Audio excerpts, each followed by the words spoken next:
Cependant, Rav Pinchas Friedman, dans son livre Kedayu Rabbi Shimon,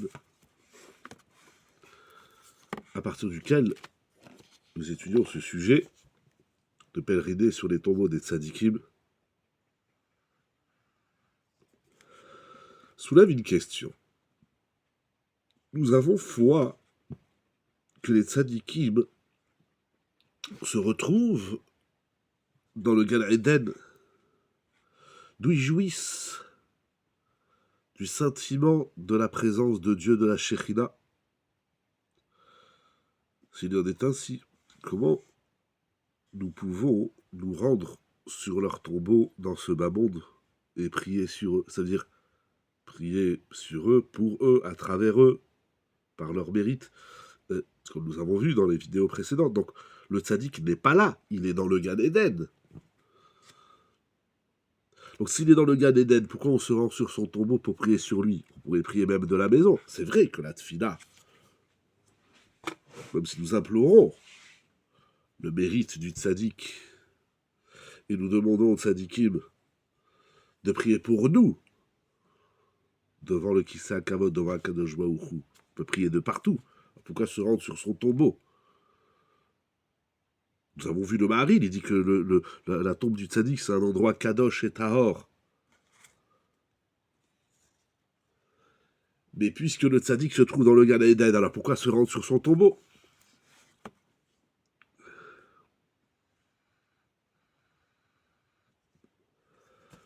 Le Zohar HaKadosh traite de cette question.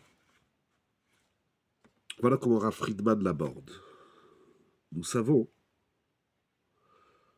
que tout Israël a une âme, une neshama. Nous savons que la neshama, qui est dans le corps, qui se situe, qui se retrouve dans le corps, dans le gouffre, est composée de 3 parties, le nefesh, le ruach et la neshama.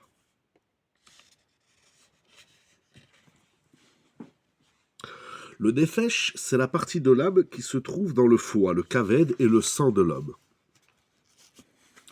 pour faire vivre le corps. Comme il est dit dans la Torah, dans Devarim, chapitre 12, verset 23, qui hadam hu hanefesh. Le sang, c'est le nefesh. Donc, le corps qui se meut, qui vit, la vie du corps, c'est par le nefesh. Le ruach, c'est la partie supérieure, plus supérieure au nefesh, donc plus spirituelle que le nefesh, qui se définit comme étant l'énergie de la volonté et de l'élan, du ratson et de la hitlahavut. Et elle se situe dans le cœur.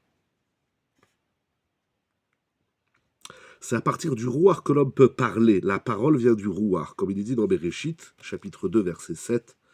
Vayehi Adam le nefesh chaya. Et l'homme est devenu une nefesh, une âme vivante. Et onkelos traduit, et l'homme est devenu un ruach bebalela, un souffle de parole.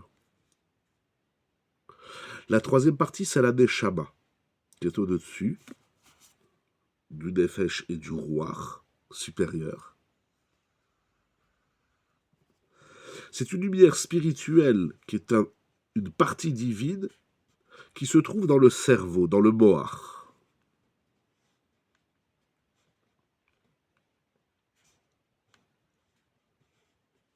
Toutes les pensées et la réflexion de l'homme viennent de la neshama qui est dans le moach. Nous avons donc ici Melech, même Lamed Chaf, même pour moach, Lamed pour lève et Kaf pour kaved. Ce sont les 3 organes de l'être qui comportent les 3 parties de l'âme. Comme nous avons vu la neshama dans le moach, le ruach dans le lève et le nefesh dans le kaved.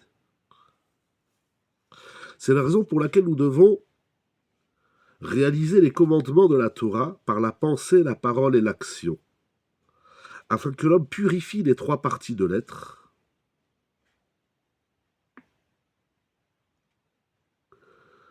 par la pensée et la réflexion pour ce qui est du sens de la mitzvah, l'homme fait un exercice donc par la neshama qui est dans le cerveau. Par la parole, c'est l'étude et la tfila. Pour faire une mitzvah, il faut prier et étudier.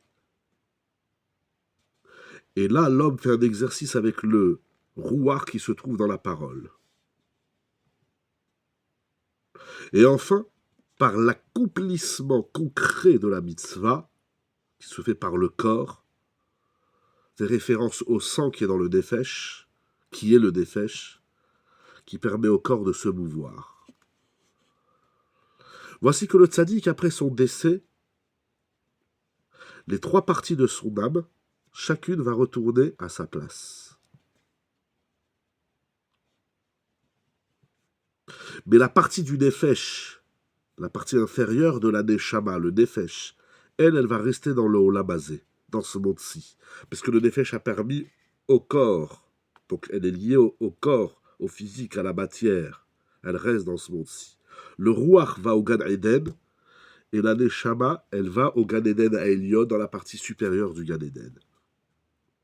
Et donc, lorsqu'on se rend sur le tombeau des tzadikim pour pèleriner, c'est que nous nous rendons sur le tombeau des tzadikim pour faire savoir aux âmes des tzadikim qui se trouvent, donc le nefesh du tzadik qui est dans le olam hazé, pour éveiller l'âme des tzadikim qui sommeillent à Chevron, les avot akdoshim qui sommeillent à Chevron, et on leur fait savoir notre souffrance, ce dont on a besoin de leur intervention et de leur mérite.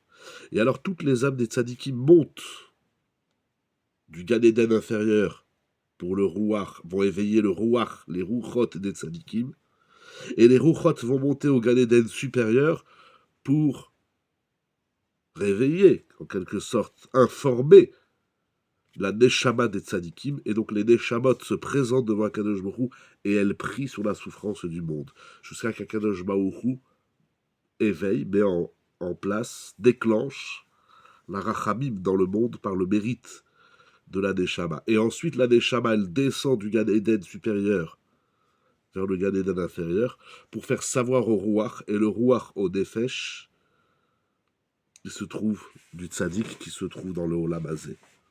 Pour bien comprendre ce schéma et ce cheminement du bas vers le haut et du haut vers le bas.